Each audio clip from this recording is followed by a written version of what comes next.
Welcome to Lifebox Media Channel, ladies and gentlemen. It is a true pleasure to have Mr. Brendan Wade on today. How are you doing, everybody? Well, if it's a pleasure, you got to raise your standards. I'm doing great. Thank you so much, sir. You know what? Okay, we're at the ICCC 2025 in Murfreesboro, Tennessee. I mean, man, Where are you? If you're not here, where are you? I'm telling you, brother. You tell him now. Tell me a little bit about your career here, man. I mean, you know, right now, a lot of people know you from the Mandalorian and everything else, and you have a huge lineage we'll get to in a minute. But I mean, you know, and it's really awesome. By the way, you and I have been sitting here talking a little bit beforehand, and we'll get that in a minute. But really appreciate you taking a few minutes and, you know, and us having a good time, having a few conversations. Hey, it's fun. I mean, I started late in the business, as they say. I was about 27. I was fumbling around in life with my mom and said, hey, you got to finish school. I'd already done 7 years of college and I wasn't a doctor. So, oh no! In honor of my mother, I said, hey, I know you probably wish I wouldn't, but I think I want to go into business. And her father, you know, happens to be this kind of legendary guy. And she said, well, you better learn the trade. And I was very cavalier about it. I was like, oh no! Why? Just go be me. She goes, well, you think your grandfather was just him? And I was like, well, no, it was totally different. Like, so how do you think he got to be able to pull that off? And sure enough, I listened to her and I went to theater school first. And I had no intention of ever doing theater in my life. And then I fell in love with theater. Like, I learned to dance, sing, you know, somewhat sing. Hey, brother. At least a foundation of where I was going to go and how I was going to work through my process as an actor. Right. And I went to SC Film School. So I went to American Academy of Dramatic Arts, where I met my amazing wife, Sarah, who is a great actress on her own, and is now does more than just acting; she coaches everything. Right. So Nice. I'm in the business. Get a couple of extra lessons too. You know? She literally is the reason why you have what you have as far as Mando goes, because she helped me build my foundation and works with me daily on episodes and movies and the whole thing. And she's the reason I got my first job, which was on Angel. Nice. She submitted me blindly. I had no agent. I wasn't part of SAG, but Joss Whedon was great. Called me in. I was good enough. Played it. Clearly, I was a good actor because I played a genius. And they paid I love that. So I love that. So it's fact, right? Yeah. Hey, once a legend becomes fact. There you go. You're just quoting, brother. You know. So I did that, and then you know you work never for a few years. Of course. A little bit, and then you know did Cowboys and Aliens, and I just wanted to you know live my Western lifestyle.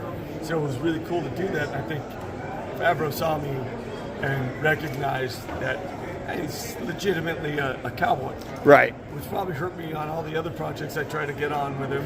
And then Mando came around and he was like, you know what? We need an actor in the suit. We can't just have a stuntman. We got to have an actor. And so he reached out to my agent and was like, hey, come try this outfit on. And I was like, for what? And they're like, well, I can't tell you. I was like, then you got to pay me because I got kids. I got to pay the bills, brother. Yeah, sure enough, I went and I'm like, I was Boba Fett. And they're like, shut up, it's not Boba Fett. I'm like, don't worry, I signed an NDA. Turns into this thing, Legacy's making fun of me, and they're like, hey, you look good in this suit. And I was like, I don't know what you're talking about, but whatever. Oh, so, no. I think I'm just trying on a suit for someone else to wear anyway. Right. Well, they give me a call. They're like, hey, we want a screen test. I'm like, okay, great. They're like, it's next week. I'm like, can't do it. They're like, what? Oh, no, now I know it's a Star Wars project. And they're like, no. And I'm like, I can't. I got my kid's going to college, and I got to be there. I'm taking her to college. Oldest kid. They're like, are you out of your mind? I was like, no, family's always first. Right. They call my agent. Are you this guy? I'm like, no, I'm not going. They're like, well, what if they fly you back early? I'm like, no, I'm not leaving early. Yeah, we know how that works sometimes. Yeah. Exactly. I'm like, I'm not doing it. Sorry, guys. And then they're like, you're really going to turn this away so you can go be with your kid. I'm like, I think the sentence says it all. That's it, brother. And so they changed it and moved every other person's schedule so I could do it before I left. And I did. I left. I went to go take my kid to college, trying to figure out how I was going to pay for her room and board. I just gave away my paycheck. I'm a bartender. Right. And then they called me while I was there, and they were like, hey, we're going to do this. But you have to sign a contract every day. You will not be guaranteed anything. Oh. And I was like, oh, okay. I said, fine, I've worked for things before in my life. I'm good. Sure. And so that's what I did. And I signed a contract every day, and I earned my way every day. There was only one day I had off during filming. Otherwise, I was in that suit every single day working. And it was amazing, and it was the greatest experience I've had to be able to create a character and then see what he did was unreal. Like, it's closest I'll ever get to being John Wayne. And your body language, and I want to get to that part. And by the way, we've had almost all the Boba Fett's on, so you're just fitting right. You're fitting right into our here. I'm the last of 8 kids, and so everyone else would get to choose who they played when we were playing Star Wars. Right. Boba was the last one. He was in it like this much. Everyone was mad at him so none of my brothers wanted to play him. Oh. So I was with Boba always. So he became my guy. Like, whether I liked him or not, I did eventually like him. I did hate him for freezing on and having to wait so long to see what happened. But honestly, like, it was really cool. And his costume was the best. Yeah, it's very no cool. Better. Everyone else looked like they could have fallen out of like a 70s bar, in Right. my opinion. So to have this very specific look was great. And I didn't have to wear a mask. I could wear a helmet all day. So, and I proved that. So it was kind of like kismet to be I love able that. to play a Mandalorian. So, Yeah, and let me ask you, and your body language in that. Okay, look, and I hadn't seen a ton of the episodes, but having, you know, Mark Anthony Austin's one of my good friends, Djarin, one of the guys from New Hope, and so I sit there and I was like, oh man, and I turned it on one day, and boom, you're on. Yeah. So now I don't know who you are at the time because, in fact, I was just clicking through the channels, and okay, I got to stop and check out the new show, right? You know what it is, and I was like, damn, your body language, and you're like, and I mean, you had such an attitude. Oh yeah.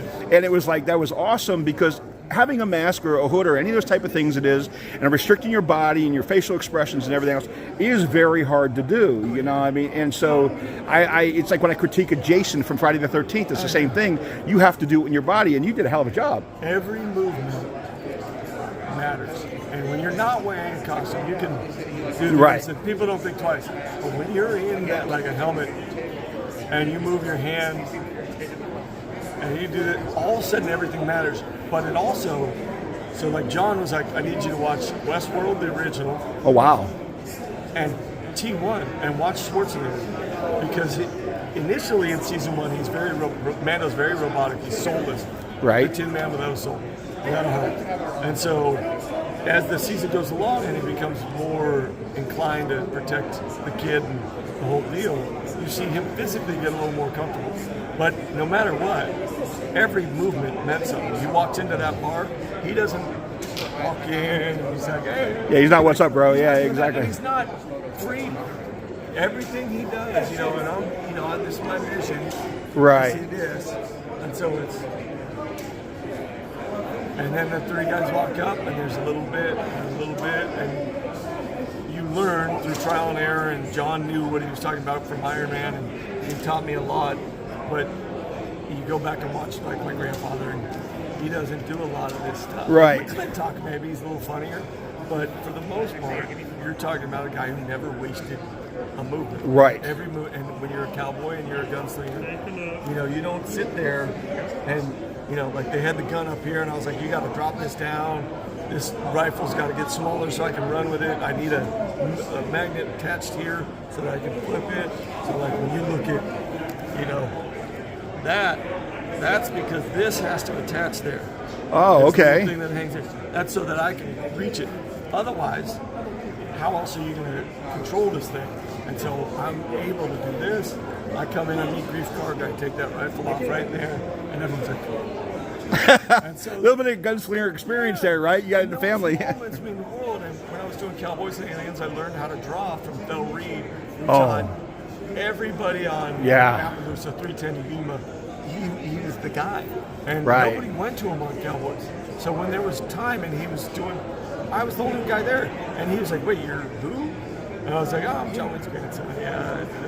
And he's like, "You're naturally gifted at this." And I was like, "Well, I've spent my whole life growing up. I thought everybody did. Playing a cowboy wanted to be a cowboy. Right. So, you know, that was always going to be the movement. Right. You know, I didn't spend my whole life wanting to be an FBI guy in clear rooms. Right, Which right. eventually I did, and I love Sure, that too. sure, it's But, like, neat, yeah. Like, you want to be a cowboy. When I was a kid, you want to be a cowboy. Yeah, absolutely, absolutely. I hear you, brother. You know, and it was Clint as much as it was my grandfather for us, you know. And you walk in here, and then when it became time to fight, you dropped into that hip, it tightens your leg, it tightens that strap, and then you just wipe your hand.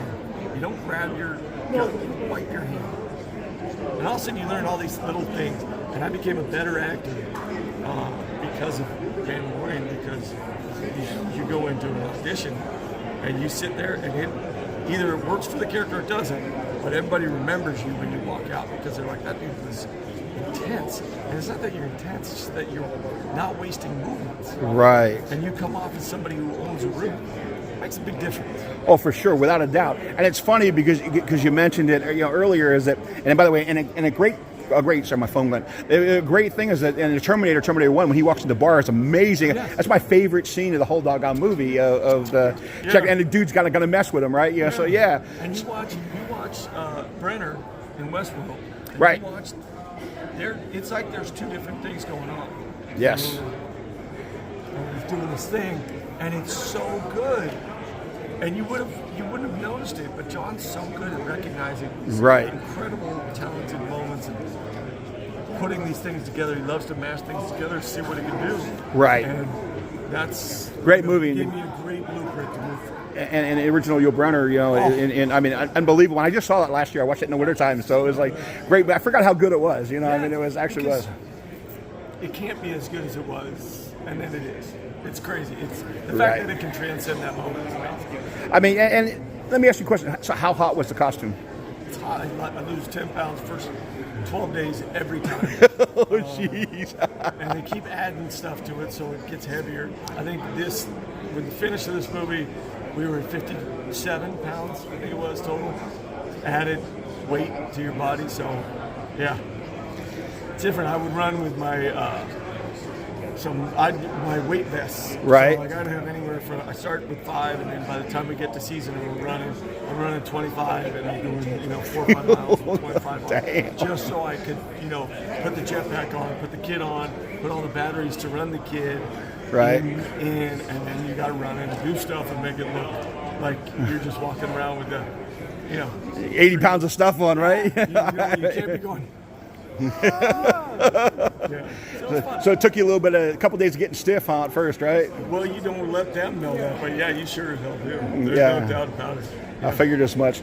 Now, I'm gonna ask you, legendary grandfather, obviously the unbelievable John Wayne.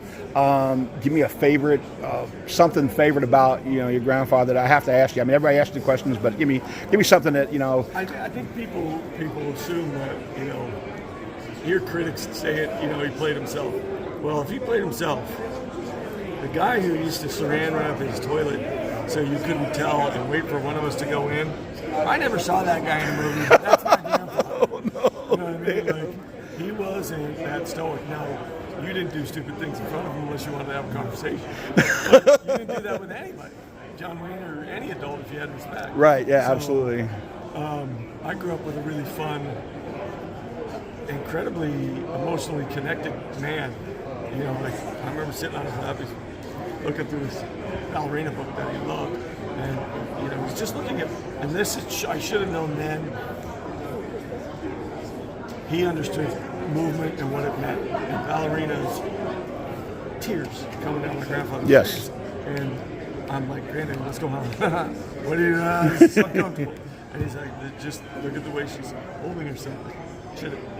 And it's funny because when I started to study for Mando and what I was going to do, Kabuki was it. And I realized that I had an old book that he had used because that was something he used as a man in a mask, Joseph Campbell, the whole deal. Right. Same thing Lucas used. And it was the idea behind his characters. It was never what you saw here. It was what you felt here. You think about Tom Donovan, Chisholm, the Searchers, the Cowboys. This was one thing. This was what drove it. So his fierce desire to protect you and all those things that came off as gruff, or his simplicity of it all, right, had a complexity underneath, and that's what he was in real life. It was just flipped. And so I think a lot of people had different experiences with him, and I had them all. It was very cool, but his granddad, and it was one of the coolest granddads you could ever hope to have, and then later on you find out that he was the dude. And this other visage, and you're like, wow, that's amazing. The big door opens. For me, as an actor, you realize, oh, you really can be these two things, and very separate. So my father, me being a father and a coach, versus me being this guy or whoever I'm playing. Right. They never have to come home and interact with each other. Right. But they're just different muscles because we all have all these different traits in ourselves. So which muscle am I building for this moment? And that's all it is. So Granddaddy taught me that. And, how do you look at compared to, you know, famous dad, famous uncles, favorite grandfather, you know, so when you sit there and you look at it and say, okay, look, man, you know, I got a lot of shoes here, you know, I mean, you know, you don't just got, you know, dad or the first one in Star Wars. My grandfather's voice is in it. Really? They took him off the floor. Look it up. I can't remember the one he plays. It's at the bar. They found sound from the shootist because they were doing it all same place, you know, working out of the booth. Right. Picked up the thing, heard it was the Duke.